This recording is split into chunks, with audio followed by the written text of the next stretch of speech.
they have buys. You can't have someone with a bye coming up the next 2 weeks. You have to win.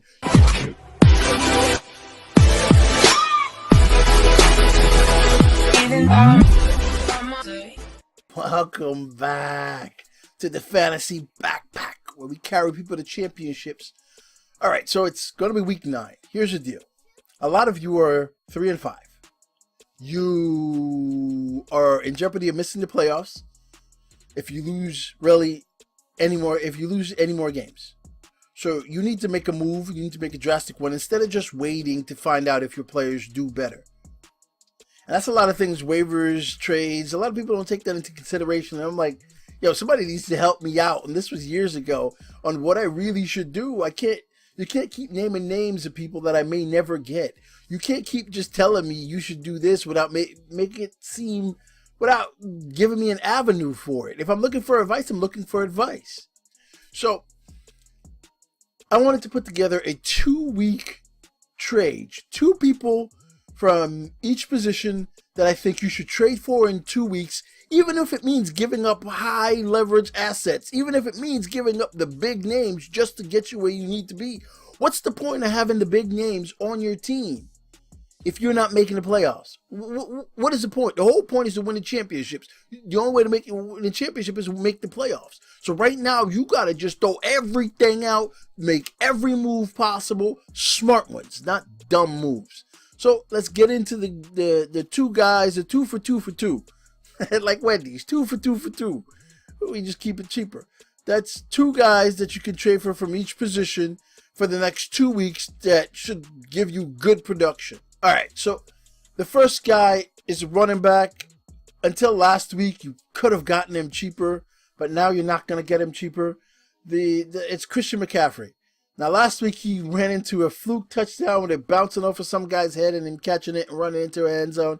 And then he ran one in, but he didn't do much in terms of actual running and catching. He's been pretty bad, to tell you the truth.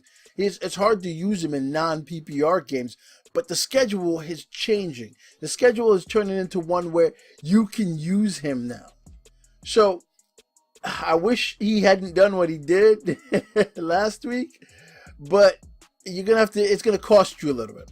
So he plays against the Bucks. Now the Bucks aren't awful against running back. They give up about 110 yards over the last 3 weeks to running back. But here's the thing: they give up a touchdown a game to running back. Now the scary part is those running back TDs Cam Newton take away. So it's kind of it's like one of those things, right? But we're going with probability. So he has the probability of scoring in this game against the Bucks, and that's what you want. So, and then he plays the Steelers. The Steelers are really good against running backs, but they're really bad against catching out the backfield running backs. So he should take advantage of that. So that's two weeks in which you have a guy that started it you can feel confident in going forward. Whereas most of the other running backs, there are a bunch of other running backs I could have put on this list, but the team that they're on, for instance, Cleveland. I wanted to put Chubb on this list, but I see Chubb's team, I see Cleveland is getting blown out. So if you're getting blown out, then they got to throw the ball, so the game script isn't going to be there. So he was one of the ones I was looking at. The other running backs, they have buys. You can't have someone with a bye coming up the next 2 weeks. You have to win. You can't deal with buys. So these guys have no buys, and they have good matchups. So the next guy is Isaiah Crowell. Crowell this week, people were hyped about him getting the starting role, and then Elijah McGuire's coming back this week. So he's one that you can actually get low. But this week, he plays the Dolphins. Dolphins are giving up 200 yards a game. That's a 2 and a 0-0. 100 yards a game to running backs the last 3 games. So he is the main rusher. I see him just going absolutely nuts against Miami because the Jets' defense is good enough to keep them in the game, and the game script, game flow is going to be there for him. So I think that's someone I think you should go in. That's someone I think you should get. And then his next week, he plays Buffalo. Buffalo's a little harder to run against because they only give up about 123 yards to running back to running back in the last 3 games. But you can pass against Buffalo, and they're not going to score. So if Buffalo is not going to score, that means he's going to constantly get the ball to run. Those are the types of game scripts I want to be able to put myself in with my running back the next couple of weeks, and hopefully I get a touchdown. I could see him scoring a touchdown, maybe 2 against Miami, and then see him scoring a touchdown against Buffalo.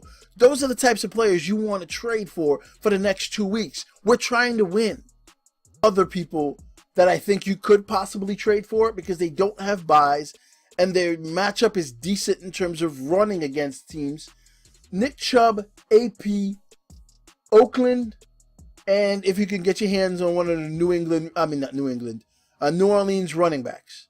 The thing is, I don't know if the game script sets up for Nick Chubb, AP, and let's say Doug Martin on Oakland, because they're going to be chasing points a lot of times. And they might have 1 week of good and then 1 week of bad. We need both to be bad. So that's why I didn't add these guys. And the New Orleans guys are going to cost you a little more to get, so I didn't add those guys on the list. But those are the types of names you want to go after so you can try to win the next 2 weeks. Now, wide receiver is next. Now, wide receiver I'm going to do a little different because depending on what you have to trade, it depends on the level you're going to be able to get from these teams, and it depends on the what you're willing to give up. It depends on what you're willing to get back. So I'm doing it per team instead of per player because I think you could have 2 guys from these teams and still be okay. But if you can get the number 1 guy, it's better for you. So the first on the list is Green Bay. Now, this is why I was so high on Geronimo Allison. But after what happened last week, I don't know what to make of what happened last week.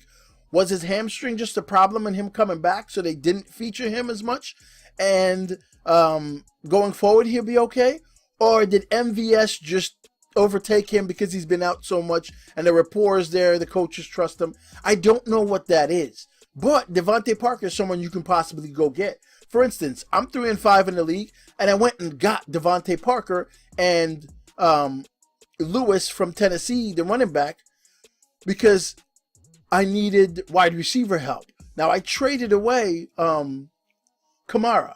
I traded Kamara for Devontae Parker and Lewis. That way, I cover myself on a running back that I think is going to do decent the next couple of weeks, and then I get a wide receiver who I think is going to be great the next couple of weeks, instead of having Kamara on my team and getting all my points there and not getting anything as wide receivers because my wide receivers have been awful. So that's the kind of deal you can get done for like a Kamara or a Devontae. Those are the kinds of deals that you might have to do to get the number 1s.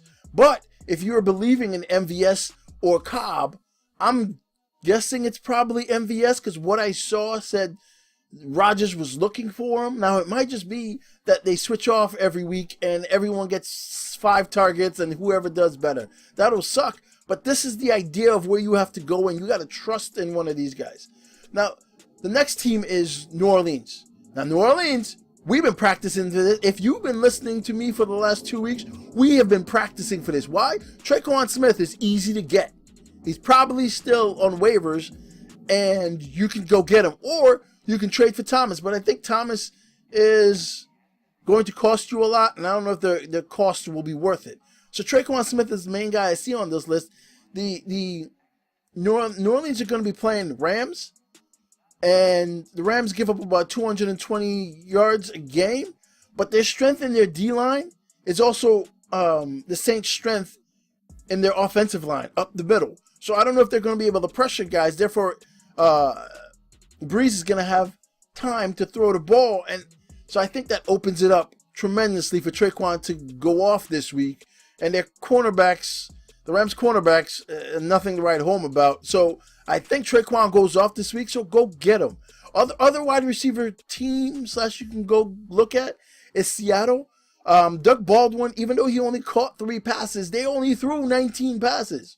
So if you only threw 19 passes and you caught 3, that's actually a pretty good day. Just that he was the only one that didn't score a touchdown. Now you can take a flyer on Moore, but Moore's touchdown was fluky, and I don't know if I trust him. So I'm tending towards Baldwin or Moore or Lockett. Lockett's a pretty nice bet too. Those are the types of guys I would go after for the next 2 weeks because there are no buys in between and their schedules for the next 2 weeks are pretty good. Like Green Bay plays New England, who gives up 320 yards passing, and then they play Miami, who gives up 250 yards passing, but they could run on them, so which means that the probability of a touchdown is better because you're moving the ball efficiently. New Orleans plays the Rams, who I think is going to be a high-scoring game. So I'm not even worried about that. And I think that's about the ones that you can go get. Quarterbacks, if you're desperate at quarterback, go get Flacco. Flacco's schedule is super sweet. He faces the Steelers and Cincinnati, both of which give up a tremendous amounts of yards in the air. So if you're desperate for a quarterback, don't trade for one. Just go pick up Flacco. He's there. He had a terrible game last week against the Panthers, but the Panthers will do that for anyone.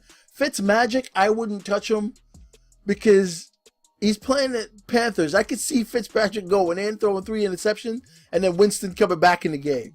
I wouldn't touch him just yet, but hey, that's 2 for 2 for 2.